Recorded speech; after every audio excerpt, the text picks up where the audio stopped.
Nah, ini salah satunya juga yang membuat saya tergerak dengan jarak yang nggak terlalu jauh ya suster ya, dengan tempat tempat usaha kami. Betul, gitu kan ya. Dan tempatnya sangat strategis sekali ya. Tempatnya strategis sekali. Ini adalah salah satu podcast ini adalah salah satu langkah kecil bagaimana caranya khalayak luar itu bisa melihat atau mendengar langsung cerita tentang Koryesu. Sudah ada bukunya juga. Dari situ nanti kita akan bisa melihat nilai-nilai apa yang akhirnya bisa membawa kita tuh sustain ya dengan warisan sejarah tadi. Dan saya sangat bersyukur sekali dipertemukan dengan Suster Ingrid sama Suster Lucy yang memberikan kesempatan saya atau kita semuanya bisa hadir, bisa terrealisasi ya bisa acara, menerima kami di sini. Iya, bisa menerima kami. Terima kasih teman-teman. Dan yang awalnya hanya saya lewatin saja Suster Ingrid sama Suster Lucy, kami bisa diberikan kesempatan untuk bisa hadir dan luar biasa sekali. Mungkin teman-teman setelah acara ini selesai kita nanti ada ini ya, biar kita bisa lebih mengenal lagi tur area di sini juga, bahwa bangunan yang sudah ditetapkan jadi cagar budaya itu nilai-nilainya tuh sangat luar biasa sekali dan MSD gitu ya. Saya juga melihat berasa kayak aduh, ini bukan hanya mininya Nusantara tapi juga mininya Eropa. Seperti itu. Jadi ya saking saya terpesona dengan bangunan, apalagi pengeluaran yang begitu tidak kecil lah ya. Tidak kecil ya yang sudah disiapkan. Kita harus benar-benar bisa menjaga bagaimana warisan atau budaya sejarah itu sampai kepada teman-teman. Ini ada Kakang Mbak Yu Cili juga kan, biar lebih mengenalkan mereka sebagai agen untuk mempromosikan juga warisan sejarah itu sendiri. Jadi di Malang ini nggak hanya ada museum saja, ada alun-alun ataupun ada ini ya tempat-tempat yang lain, tapi yang kalian lewatin atau yang kita lewatin di poros jalan utama itu ada tempat sekeren ini gitu. Wah, luar biasa. Saya boleh kembali ke Suster Lucy ini sedikit mungkin Suster ingin pasti teman-teman di sini juga pasti penasaran, pemirsa Genial TV juga penasaran, buku 125 tahun Koryesu ini sebenarnya apa maksud dibuatnya buku ini, kemudian pesan apa yang disampaikan, boleh?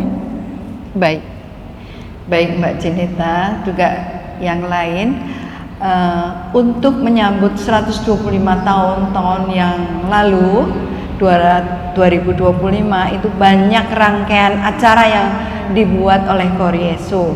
Salah satunya adalah pembuatan buku Cor Unum et Anima Una. Itu adalah satu jiwa, satu hati, satu jiwa. Mirip Malang ya, Arema ya. Arema apa ya? Salah satu jiwa jadinya ya.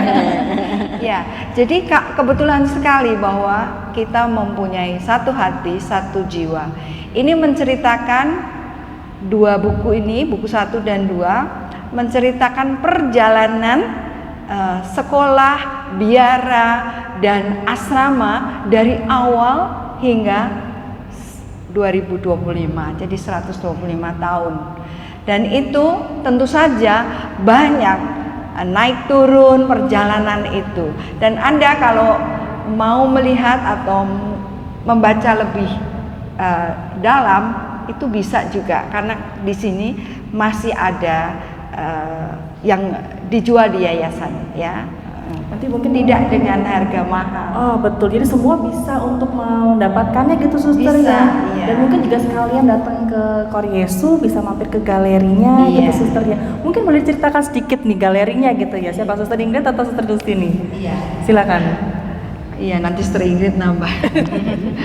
Iya, untuk menjadi bukti bahwa kami yang di sini 125 tahun itu adalah Galeri Ursulin Malang, yang kebetulan 3 tahun yang lalu ketika saya datang itu diutus Suster Ingrid untuk memulai galeri di sini. Jadi galeri itu adalah bagian dari bukti bahwa Koryesu ini memang sudah sekian lama.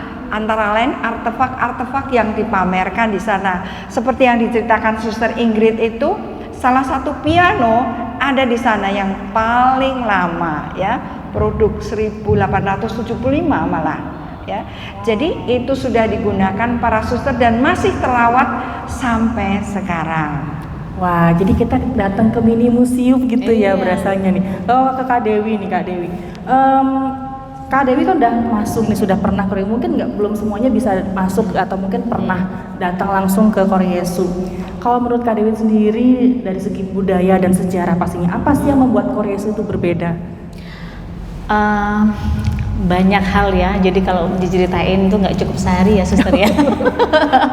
Jadi saya rangkum aja, yaitu tadi mulai dari keteguhan hati, keimanan, kebersihan, pokoknya komplit pakai ini ya. Jadi kalau kita Paket lengkap ya? paket lengkap Pak, 4 sehat 5 sempurna. Jadi kalau saya melihat gitu ya, apalagi pas waktu saya dikasih kesempatan sama suster Ingrid sama suster Lucy untuk melihat area rekreasi ya di atas gitu kan ya, ya memang mohon maaf teman-teman, nggak memang semuanya diperbolehkan, tapi saya merasa beruntung dan merasa terhormat diundang oleh beliau-beliau, bahwa udaranya tuh benar-benar kita udah berasa kayak nggak di Malang gitu kan ya. Kalau kita berada di sana itu berasa kayak memang benar-benar kayak berada di Eropa.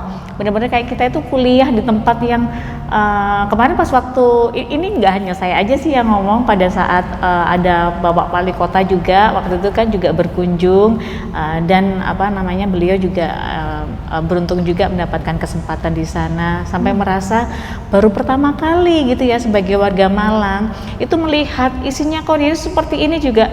Beliaunya sampai excited gitu ya, foto-foto, bikin video yang kalau saya hadir itu kayak berasa hati tenang gitu kan. Jadi kayak buat tempat healing ya. Tempat healing, Bisa betul. jadi tempat healing juga, suasananya juga menyejukkan karena kembali lagi karena hal-hal pedoman yang memang tidak ditinggalkan, tapi dikumpulkan menjadi satu, menjadi hal yang sangat luar biasa, termasuk budaya, tidak menghilangkan budayanya Jawa seperti apa. Biarpun memang Ursulin kan memang dari Belanda ya suster ya, tapi beliau-beliaunya juga kalau orang Indonesia itu bilang kita akan melakukan di mana tanah kita berpijak, kita akan menyesuaikan, betul ya. Jadi kita kulon dulu segala macam. Jadi ya memang hal ini yang menjadi dasar, mulai dari toleransi. Tadi juga disampaikan juga sama suster bahwa biarpun memang dari pendidikan Katolik ya nggak masalah ya suster ya, tapi semuanya saya mendengarkan cerita juga semuanya bisa bersekolah di sini, mulai agamanya Islam, Kristen, Buddha, Hindu, semuanya ada. Jadi bukan hanya sekolah Katolik, itu yang menjadi saya sangat amazed juga, bahwa nggak hanya tatanannya memang dirawat bangunannya, tapi secara akidah, kalau kita bilang ngomong marwahnya gitu ya, tapi itu juga jadi salah satu simbol yang memunculkan pluralisme itu sendiri. Gitu. Dengan mempertahankan bangunannya yang tetap walaupun sudah direnovasi ya, karena sempat kan dulu 2 lantai kemudian direnovasi jadi 1 lantai, tapi tetap nuansa Belandanya tetap dipertahankan. Berasa time travel gitu ya kalau kita ke Korea gitu ya. Nah suster, balik lagi nih, boleh ke suster Ingrid boleh. Bagaimana nih suster ini kan juga sudah berapa kali, bahkan dari tahun 80-an kemudian sekarang kembali lagi ke Malang, pasti juga ada pesan-pesan bagaimana kita sebagai generasi muda nih untuk bersikap dalam upaya melestarikan, menjaga warisan sejarah, warisan budaya ini. Ya, untuk generasi muda sebetulnya saya berharap punya passion untuk barang-barang yang mengandung budaya dan zaman dahulu, karena kita tidak boleh melupakan sejarah. Presiden Soekarno selalu menekankan jangan melupakan sejarah jas merah, karena kalau kita melupakan sejarah, kita kehilangan akar budaya kita.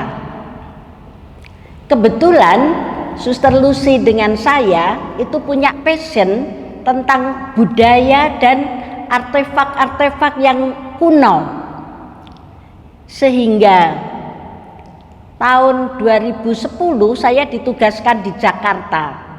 Kebetulan rumah pertama dari Ursulin